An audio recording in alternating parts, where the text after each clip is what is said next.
Ejo bundi ndi Nyabugogo, turi Nyabugogo nka team, nari nzi nyine ngo tujyanye nyine hariya ni hamwe mu hantu dufite mu mujyi wa Kigali hari case zimwihariko. In Nyabugogo, this is one of the places that has critical conditions. So recently we had gone there as a team. Noneho mpageze twamaze amasaha guhera mu gitondo saa 3 mpaka saa 10, ariko mbeshye navuga ngo uriya joro narasinziriye. We spent almost the whole day from 9 a.m. up to 4 p.m. But if I would lie you, I would say that I slept that night. Nabonye ibintu uko mpora mbibona na muhora mubibona. Nabonye umugore wabyaye uri fresh, wabyaye akana k'iminsi umwe ibiri iminsi 3. Bamukoreye ibyo bakorera abadamu byose muzi twabyaye. Ahagaze nta n'ikintu mumbabare bivuge byose sibyo? Ahagaze nta n'ikintu mbega kimufasha cy'amasuku mwanyumvishe. Kubera ubuzima ahagaze agahinja gashize hano, ibere yarishyize hanze afite siriduwiri gutya. Kore. Nukuvuga ngo yagiye hayi. Nta hararimo aradembagara, ibica hasi mo biraca hasi, amasaza arimo araduma, hanyuma afite n'uruhinja rw'iminsi 3. To recall one of the stories, I saw a woman who had given birth only 3 days ago, and she was holding the baby. And you know, when women after giving birth the way they are, she was not even having sanitary pads, so the flies were all over her, and she was even taking some alcohols. Drug, one of the type of the drugs. So I was imagining, was really she holding the baby, or the baby was almost falling? Now, this is a woman who is at least well off among the team. Nabandi utwana tumarine Bishop Marine wajya ngo nabo mu mazi Marine karesha nako ku buryo karebye nkanganyishije n'abana banjye gafite nk'imyaka 5, ariko kajya kuvuga ndagokerera jaho akana kariye ndagokuramo ijisho wangu nakwibuka wanyungana nako yewe ntazi naho bajya kureba umugati. Now, once some of the babies, like as short as this olfactory box, maybe they are like 5 years comparing to some of my kids. But the way they're speaking slangs, they are all high. They're saying, I'm going to remove a knife for you. But if you consider my baby, they don't even know a shop where they can get bread. And of course, so many things you cannot elaborate. Abana imyaka 15 y'umukobwa afite umubebe yarabyaye araho bararara aho.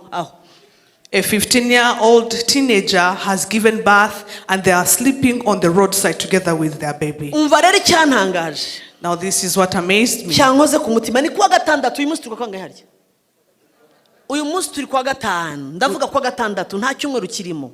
Tuvuyeyo ndimo ndavuga kwa gatandatu ku cyumweru bukeye bwa twarabwirije tubatesha ibiyobyabwenge dusorezaho tuvuga ngo hari nitubona kandi tuzagira gute tuzasubirayo.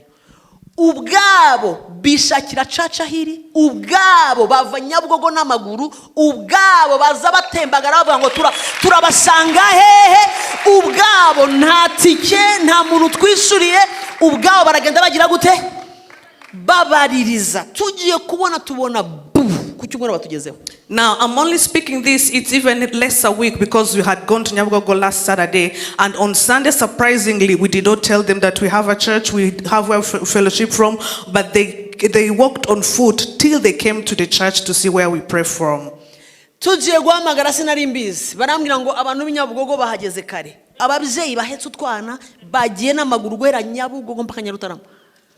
As we are calling people in the service, I was told that these mothers holding their babies, and some young babies, they are footed up to the church from Nyabugogo. Niba hari ikintu cyankoze ku mutima bikomeye nicyo kintu, ejo byagiye kuba twari dufite amateraniro, ngiye kubona saa 8 z'amanywa mbona barimo baramfotorera dutangira amateraniro saa 11 muri Grace Room. mbona hanze abazamu bamwe barafotora ati dore abantu bavuye Nyabugogo baricaye baraganti ngo hatagira abantu babatanga mu nzu y'Imana. Now yesterday, because we had a fellowship, we usually begin our fellowships at 5 during the weekdays. At around 2, the security guards were sending me pictures telling me, you know what, Pastor, people from Nyabugogo are already here at 2. They have now come to the church so that they can book the seats earlier before. Nukuvuga ngo umwe yaravuze ngo najyaga ngenda ni ibintu kugira ngo bimpa amahoro ngo kumva nkandagiye mu nzu y'Imana ngo ufite ibintu bikomeza bimjigana byiganamo ngo ndumva ashaka kwisetsa gusa. One said that she usually carried things that they could make them peaceful, but now ever since they go to the church, they feel like they can laugh anyhow because they have found peace. Twashoboye kubara abantu 1633 bavuze ngo turi serious ibiyo byabwenge do tushize hirya ibyo tubivuyemo. We managed to count 1,663 who really committed and said that they are quitting drugs and alcohol. Duhaye ubuzima bwacu Yesu. We have given our lives to Jesus. Umambabwiza ukuri icyo ni gitangaza cyatuma turyama tugasinzira. Now let me tell you, that is the greatest miracle that can cause us to sleep. Mbere yaho aho yaravuze aha hepfo Nyabisindu twatangiriye gahunda yitwa iziringe operation. Byatangiye numva nyine ni Ikinyarwanda kugira gute kwiziringa. Twabizirinzeho uwo munsi twabonye abantu 595 dutangira kubiziringaho every Wednesday and Friday bikaba ubwabo gusa tubiziringaho ni operation iziringe nyine urumva kwiziringa biratsobanutse turiziringa dufite team iri muri office muri grace room atakindi ishinzwe kwiziringa. As Bishop said, ishinzwe greater harvest nta kindi baratonda mu gitondo bagataha bakongera bagatonda bagataha ni mugoroba nta kindi bareba uramwiziringaho arava mwiza uramwiziringaho arava mu byabwenge uramwiziringaho mpaka. As Bishop said earlier, we began in Nyabisindu and we had an operation called Iziringe. That's a Kinyarwanda name. So you have to stick on someone until they bring their lives to Jesus. On that very day when we began the crusade, we managed to find 590 plus people who gave their lives to Jesus. And we have the staff who are in grace room that their only purpose to only stick to these people until they get fully saved. Nukuvuga ngo ntabwo bahemberwa ikindi ngo yaje tumubwira ibindi ashinzwe uramwiziri super group. Turasenga twabwira ati nimube za super group murabasanga mu mago murabasanga hari si bya bindi ngo mwakijijwe tubandike umara kumwandika ukagira gute kwa mwiziringaho greater harvest. These people iboneka aruko twizirinze ku bantu nicyo twatumwe. Now we are commissioned to get the greater harvest, and these people who are in the staff, they are not paid for anything, rather to stick on someone. It's not only recording the people who have brought their souls to Jesus, but after getting saved, we also stick to them and we follow them day by day. And one of them ari hano haguruka Mama Sandrine. Mama Sandrine, please. Uwo mama mubona yakwizirinzeho. She's part of also the team that is for greater harvest. God bless you so much. God bless you so much. Imana igumugisha. Bariya babicaye muri office bari kuri telefone guhera mu gitondo ari kuri allo ejo bundi wahaye ubuzima bwawe Yesu. Ubu rero yamara telefone agashyira hasi akandika report akayitanga ku mugoroba akajya kumusura ejo akamwiziningaho Bishop. Super group. Ejo akamugerera mu rugo mu mago barahazi. Baba mu maraporo batanga iyo twagiye muri outing barabati aha aba batanu reba baje basambana n'inyamaswa. I tell you bumva ibintu dashobora kwemera ko biba. Dufite umwe wajyaga wakira calls zabo Bishop arangije rimwe agiye kumva ngo yumva bibaye byinshi mu mutwe araturumbuka kuri telefone tubona aragiye. N'umumama mukuru agenda duturanye n'ahantu hari agashyamba hafatanye na office. Bishop ajya mu gashyamba arahagarara ati Yesu mpungiza mu mutwe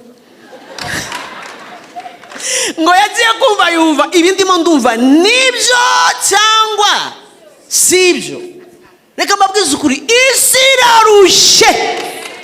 irarushe kandi abanyagisubizo turi mu nzu y'Imana. Iki ni igihe twaje kubabwira ngo sohoka mugende tubiziringeho tubazanira umwami Yesu.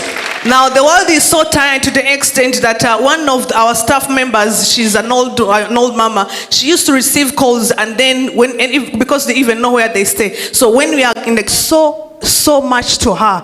But I want to tell you that this is the time that we should go out for the greater harvest so that we bring people to Christ Jesus. Yarambwiye ngo nagiye kumva kubera kwakira amatelefone tubahamagara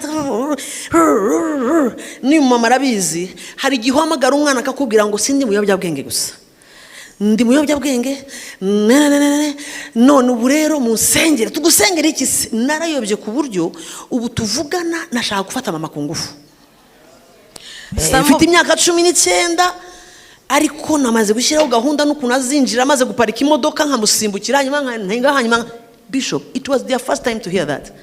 Arangije ajya mu gashyamba ati Uwiteka banza uhunyize mu mutwe hanyuma nsubire mu kazi. Ariko ibi binyereka iki? Twebwe twambaye twaje mu rusengero kwa gatatu tukirirwamo ni twebwe dufite package yo gusohoka tukababwira ngo hari ubuzima muri Kristo. Hari abahari bavuga ngo niko bimeze pastor. Let me see by the show of hands those who agree with me that for us who come in the churches on Wednesday, we are the one who have the result and the answer to those people who tell us weird stories. Sometimes you get to hear from a teenager, just 19 years old, they tell you that please pray for me. Not only that I'm drug addicted, but I'm even planning on how I'm going to rape my mother. I have done all the planning. And imagine such situations. So it is now for us as the church to sit and say, we have to go for a greater harvest. Yes, maze gucyukurura abona isi curiki umwijima w'icuraburindi ngo ariko izuba ryo gukiranuka semeni haleluya ngo abona rirasi y'ubwoko bw'Uwiteka yavugaga iki igihe isi mubona yacuze umwijima nta byiringiro bafite bararindagira nibazi yo bajya nayo bava abari munsi y'izuba ryo gukiranuka nitwe dushobora kubarasira. Now Isaiah said that when the earth was full of the darkness, he saw in the cloud and saw the righteous, the star as the righteous, which means that for us who are not in the world, we as the believers of God and the Christians, we are the one to illuminate the people who are in the world. Nitwebwe dufite umucyo ubu hano bazimije aya matara mwakumirwa nta numwe wambona nta numwe wakubona dore ko washyize mu makiyaje nta wakubona. Now if they ntabwo twabibona kuko presence y'ikimwe ikuraho ikindi. Presence y'umucyo ivuze absence y'umwijima, presence y'umwijima ivuze absence y'umucyo. Simple, nimujya mu mibare myinshi. Don't go in deep calculations, because the moment we switch off the lights, no one will see you. Even if you have put so much makeup, no one will get to see you. So it means that two cannot live at the same time. The presence of the light means the absence of the darkness, and the presence of the darkness means the absence of the light. Niko bimeze igihe cyose umwijima wakwise presence yawe tukabibona bisaba ko ufite umucyo amurika itoroshi. So you don't have to go in so much calculations. Every time there is darkness, it takes a one with the torch with the light to illuminate, and we see the light. Umugabo yinjiye ari kumwe n'abandi batatu binjira muri office mu gihe cyashize ariko byankoza ahantu hakomeye cyane. Ndamubaza nti atangira baravuga ariko bakavuga kote mbi cyane yabo. Ati ubu tureba ku mafaranga nta kibazo dufite, kubaho nta kibazo, amafaranga ntugeyo. Ariko ikituzanye pastor, yes, icyambere, icyakabiri, icyagatatu ngiye kumva nanjye numvazwi ndavuga nako mu muri beshyera. Ati nago twibeshyera nago bari beshyera. Ariko rero mukeneye Yesu, ntangira kubwiriza kuko Yesu ari umucyo. Ati twakirijwe muri 82 tubatizwa muri ndavuga none se what is this?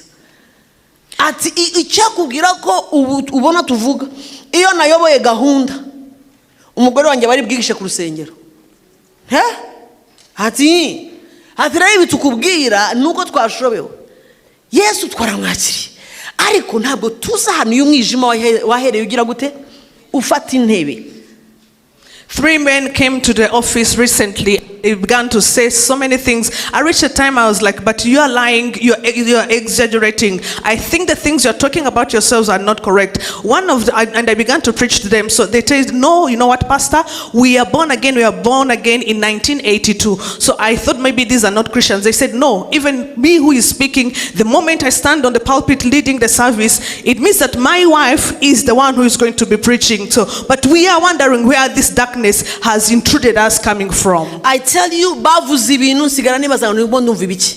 Nibwo natangiye kwibaza nese ko bakiriye Yesu. Izi ntambara barimo ibi ni ibiki? Ibi ni ibiki ko sinshobora kubivuga online? Ni ibintu nashobora no gupima kuvuga hano. Umugabo aravuga ngo it was ngo byatangiye ari one dream. Inzozi zimwe zibyari. Undi ati byagenze gutya. Ati pastor, ni ibiki? Ibi ni ibiki?